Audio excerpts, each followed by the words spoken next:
guys, I'm making this video to talk to you about Black Friday and if I will or not get a new camera. Today I actually went to Colorfoto to test out a camera that is really on my mind, the Panasonic G9. I finally was able to test that camera. Like I said, I went to Colorfoto. The man who assisted me was very nice with me. He let me picked up the camera. He also added a battery as well, so I could really test the camera. He also allowed me to mount some lenses as well. And what I have to say is that the Panasonic G9, which is the camera I really want to get for my upgrade from my Nikon D5500, from what I saw and compared to my Nikon, it's pretty amazing. Even though it's a micro four thirds sensor, it was actually getting more light than my Nikon D5500, which is an APS-C sensor.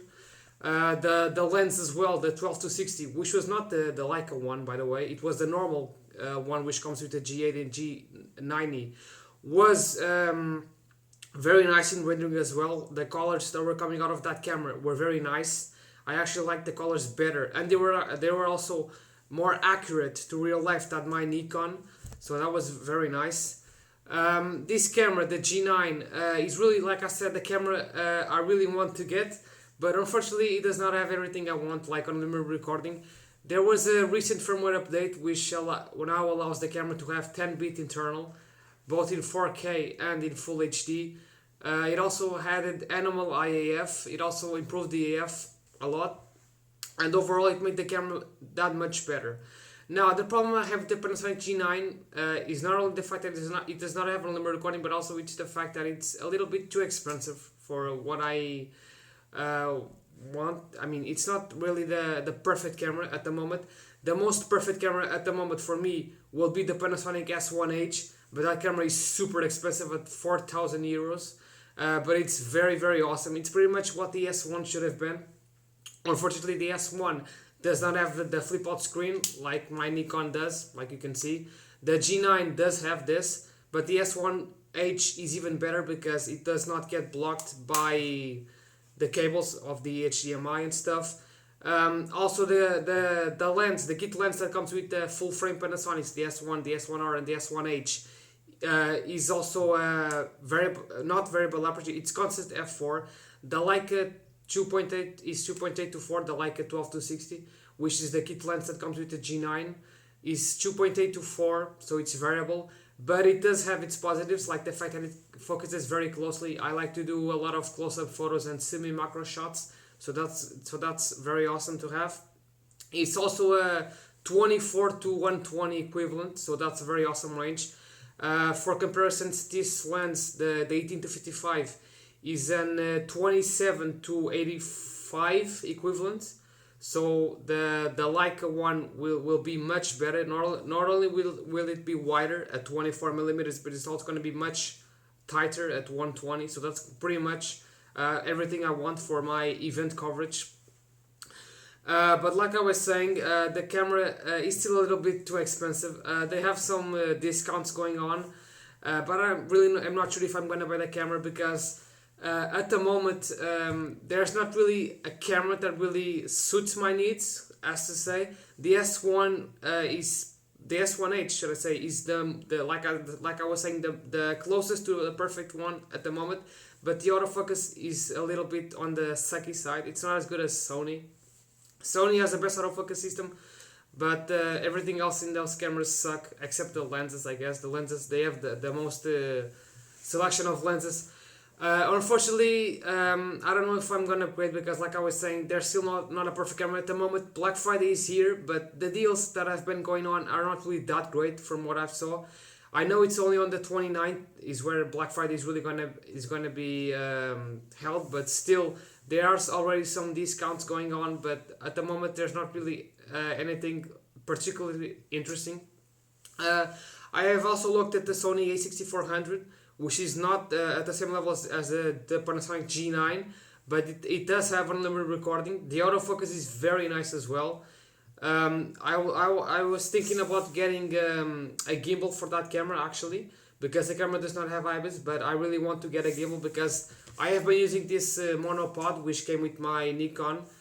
This can be useful to take photos and film videos in higher angles and stuff like that. But it does not stabilize the footage, of course, because it's not a gimbal, it's not a stabilizer, so it's not gonna stabilize my footage.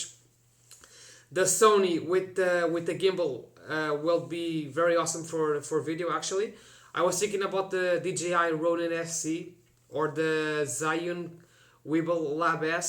Those two are not that big, and they're very good from what I saw, from what I have seen, should I say. And they also have a ton of features which I really like. Mainly the DJI Ronin SC. That's the one I really want.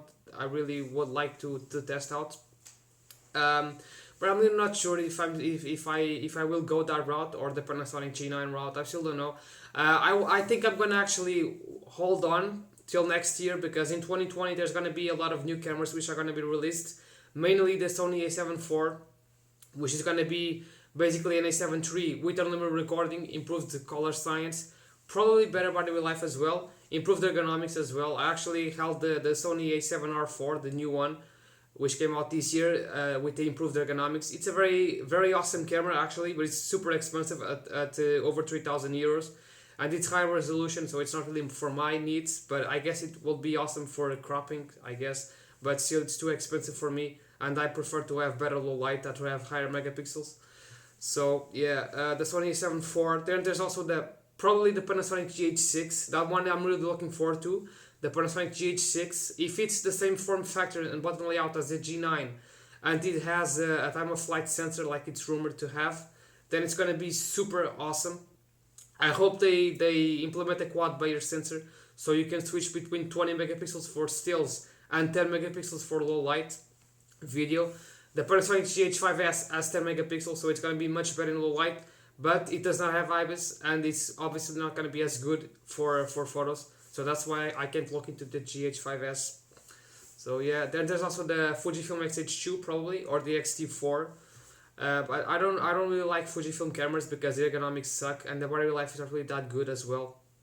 I'm a very huge fan of Panasonic cameras. So ideally I would like a Panasonic camera, but I don't know, guys. So yeah, I'm gonna make some follow-up videos to this one. I don't want to make this video too long.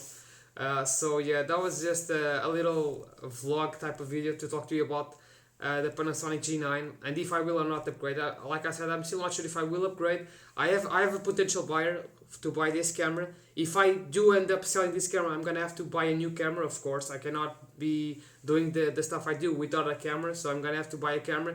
But I don't want to buy a very expensive camera at the moment.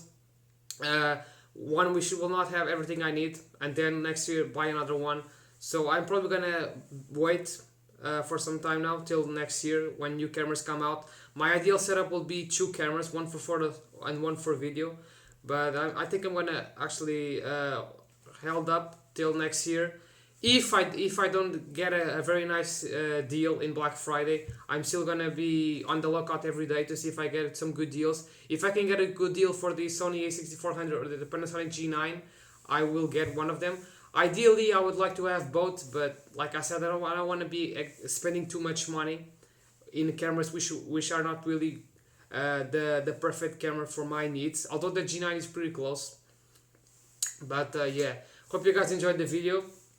Stay tuned for some future videos as well, and I'll be posting some more follow-up videos to this one, like I said. So yeah, UNHOLY-OMEGA signing out.